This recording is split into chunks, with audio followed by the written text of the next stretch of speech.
Welcome back. This is Sandy with Sandy's Organized Chaos, and today we're going to be doing this super easy wood look tumbler with a travel theme. As always, I'll make sure to put everything I use today into the description box below so that way you guys can shop those items if you would like to.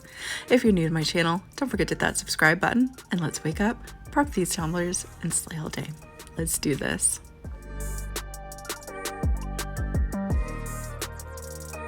Here I am using a 20-ounce skinny with a handle. I went ahead and I prepped it and I primed it this rustic pink color. And if you don't have rustic pink, just a basic white or a light tan color will do just fine. Now I'm pretty messy when it comes to doing this, so I do have a glove on my one hand that's going to be holding my tumbler, so that way I don't have to spend an eternity trying to scrub this off my hands. So that's why I have a glove on. I also have my nifty little 2-inch chip brush there, and I'm using Teakwood Alcohol Ink by Tim Holtz. Now you may notice that my chip brush is very well used. That's because this is the same exact brush I've used for years now doing my wood grain. So you never want to clean it. The dirtier, the better, is what I always say. All right, so the first thing we're going to do is we're going to go ahead and take our ink and we're going to make a line of that ink from the top to the very bottom. We're going to take our brush and we're going to do a swirl motion and then quickly sweep up and down. Now for the second line, we're going to go ahead and take that ink and do the same exact thing, but we're going to make sure that we kind of overlap that line that we did before. So you just want it right up against that area that we just got done doing. So again, top to bottom, make a little bit of a swirl motion to kind of make it flow out a little bit more, and then up and down motions just like that. And now you'll see your wood grain start to come together. And you will just continue that process fully around your tumbler. Now wood grains are so versatile. You don't have to do just brown. You could do other colors as well, or you can mix it up and put other colors in with the brown color that you're going to be using. It is completely up to you guys because there is no right or wrong when it comes to making art. Same thing with the color of your base. Now I did white for all these years. I just did white, but I've just more recently started doing more of like tan colors or pinkish brown colors like this one here.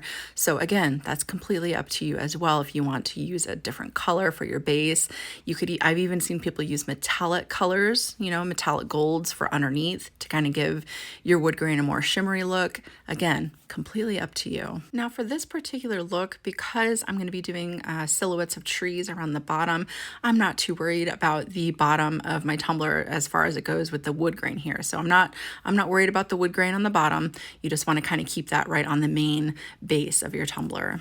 So after I did that fully around, I'm going to show you what I did once I get over to my handle here. So all I'm again doing is doing my stripe of ink from the top to the bottom, and quickly, because you have to do it quickly because the stuff can dry pretty quickly on you. Just swoosh everything over up underneath my handle and make sure I get that back and forth motion going so that way it continues on with that wood grain look for us. There we go, and that's how that looks. Now I'm just going to come through and I'm going to take just a little bit of ink. We don't need to do a full stripe of it. I'm going to do little stripes of it here and there to kind of fill in some areas that I just didn't quite like, and to just kind of make sure that that wood look kind of fades more properly up against one another, especially underneath that handle there. So pretty much the full stripes from top to bottom are just to get our tumbler filled, and then we come through with these little stripes of our inks here and there to give it a little bit more character. That's all you want to do. Super simple. I know you guys got this. Now after all that's nicely faded in, I'm going to go ahead and do this main handle portion. I'm going to start on the back end first, and just doing little bits of ink at a time and just kind of swirling that around until everything again gets nicely filled in. You just want to continue on with that up and down motion just like we did with the main base. That's all it takes. Just swirling it and then brushing it up and down. And once I get the back side of the handle done, I'm going to go ahead and come over and do the front half of the handle. Again, just taking a stripe of my ink, laying that down, swishing back and forth and making sure that everything is filled in nicely. Now, if you accidentally lay down a little bit too much ink like I did there, again, just very quickly come through, get it going up and down in the same motion that you did the rest of your lines, and just quickly spread it back and forth. You'll never even know that it accidentally dripped on you. And then once I am done, I'm just going to come through one more time, making sure everything looks okay. And if I see any spots, I just come through and touch it up. So now after that's all said and done, you can either let your tumbler sit for about 8 hours before you apply your first coating of epoxy, or you can come through and apply some clear sealer over top and then go ahead and get that epoxy put on. For my sealer, I'm going to use my 2x Ultra here.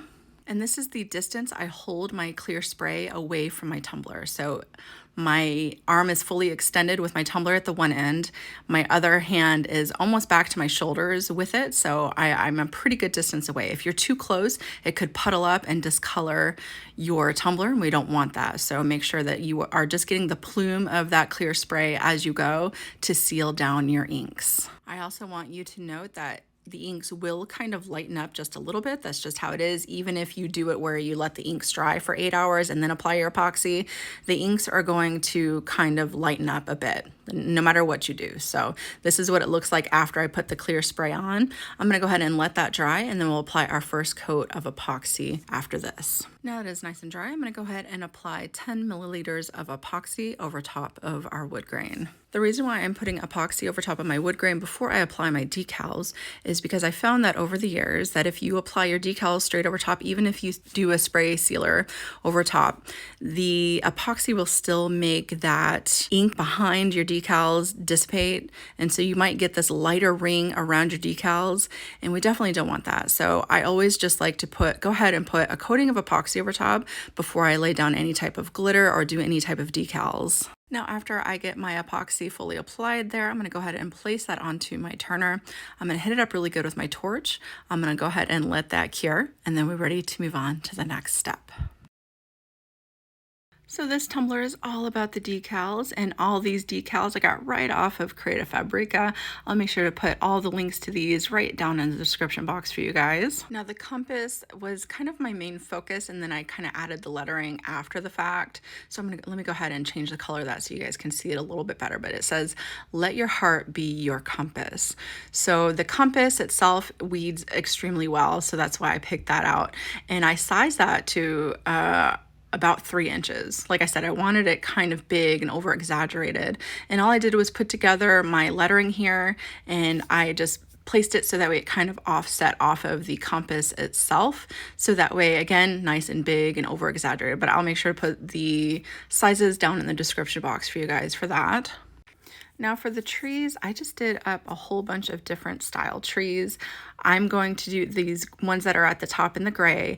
That and the compass are going to be done in this kind of matte gold color. And then the trees that are down here in the black are going to just be done in a basic black vinyl. But the ones in the black vinyl you want big. Those are about 5 inches in height. Some are smaller than that. So I got about 3 inches up to 5 inches in height for the black silhouettes. And then for the ones for the gold silhouettes that are going to be behind the black portion, I just did those in about 3 inches in height because honestly, all we need is the top portions of those trees kind of poking out over top of our silhouettes. So those didn't need to be too big. So again, we're going to need some in the gold to go behind everything, and then some in the black to go over top, and then do your wording in the colors that you would like. And then we're ready to move on to the next step. All right, my decals are all cut out. I already stacked the quote here, so with the black and the white are already stacked on each other. Now I'm gonna go ahead and stack the quote on top of the compass. And I'm just gonna keep in mind about where I wanted it. So I think the let your part was like right above the north portion there. And I'm just gonna kind of line everything up from there. And before I put down my decal, I'm gonna go ahead and put the lid back onto it and utilize that line that's right there, that there's like a seam that you can see on the lid to figure out where the center of my front is there. I'll get that lined up and go ahead and burnish that down really well. Now we're gonna go ahead and move on to our trees. Here are my trees all cut out. Now again, like I said, some of these trees have some kind of bottoms to it. I don't need that, so I'm just gonna go ahead and slice away that bottom portion off of the main tree silhouette. And then I'm just gonna start randomly placing our gold silhouettes down. So the gold silhouettes are gonna go first, and then the black ones are gonna go over top.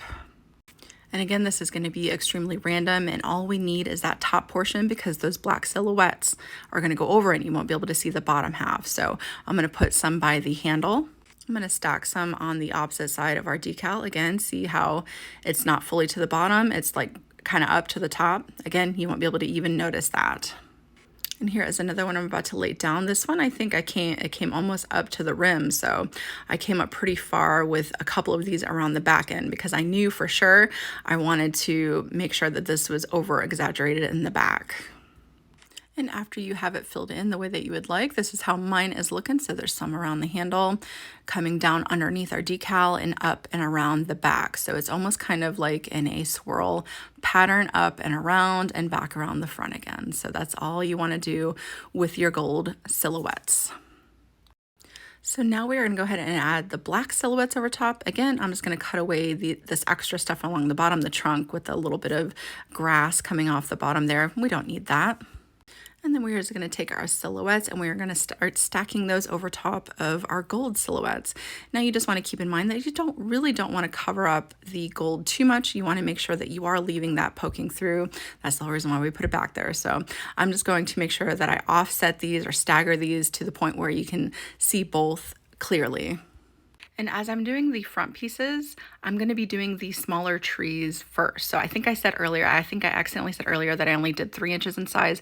I did some that were 3, and I also did some that were 2 inches in size as well, which I'll show you guys here in a little bit. But I'm going to go ahead and just start stacking these trees on. Now, as you are doing the black portion silhouettes over top of the gold, I just want you guys to keep in mind that we're going to come through and we're going to fill in the bottom portion with paint. So that way you don't need to worry about filling in all the way to the bottom. You just want to make sure that you bring these trees up as far up as you can, up over top of everything. And then again, we're going to come in and fill in the rest of the areas that need to be filled in with paint. So here's a better reference of what I was just talking about. So I pulled off one of those trees, and again, I'm just bringing it up as far as I would like it to, and I'm not worried about the bottom at all. I just want to make sure that that silhouette gets up and around the top there next to the gold. So essentially, you're just following the line of the gold with the silhouette of your black trees on top of it. So just up and around, right underneath your gold silhouettes with your black silhouettes. Now, after I get everything all filled in, I'm just going to come through with some of these super small trees that I did and just kind of put some of those black silhouettes there, here and there, just kind of filling in just a little bit more. Now, because we used a lot of vinyl stacked on top of one another, you really want to make sure that this is nicely burnished down before we start painting. So go ahead and burnish everything down very, very well. And if you need to, or if you feel like you need to, go ahead and hit it up with a heating source. I just use my blow dryer. I hit it up real quick, getting it nice and hot, so that way I know that everything is nicely burnished down. All right, now after that, we are going to go ahead and come through and paint up our bottom. I'm just going to be using a basic acrylic paint. And anywhere that you just want it to be a solid black color, you're just going to come in and simply fill that in with your black acrylic paint. Now, I'm going to do 3 coats of this. So I did 1 coat, and then I came through with my heat gun and I dried it up really good, did a 2nd coat, dried that again with my heat gun, and did a final 3rd coat. The reason why I did 3 coats is so that way I knew it was nicely saturated with that coloring for me. And I'm going to come through and make sure I do the bottom as well. And doing 3 coats, also make sure that you can't see any of the brush strokes that you did as you were painting everything on. So I know some people kind of do spray paint as well. You could tape it off with some painter's tape and then spray paint it if you'd like, but the acrylic paint worked just as well. Now you may be worried, you're like, oh, you can see the brush strokes, you can see the vinyl stacked on top of each other, but you guys got to remember, if you've never worked with black vinyl and epoxy, that black is extremely forgiving once the epoxy goes over top. Once you apply your epoxy, all those little lumps and everything are going to completely disappear. Now, once everything is nicely painted in for me, I'm going to go ahead and let that dry completely. I'm going to go ahead and put its last finishing coats of epoxy over top, and she is good to go. Whether you take this design and duplicate it as is, or you take it and let it inspire you to create something that is completely your own, I hope that you guys had a lot of fun watching this tutorial today. Again, if you're new to my channel, don't forget to hit that subscribe button, and I will see you guys next time.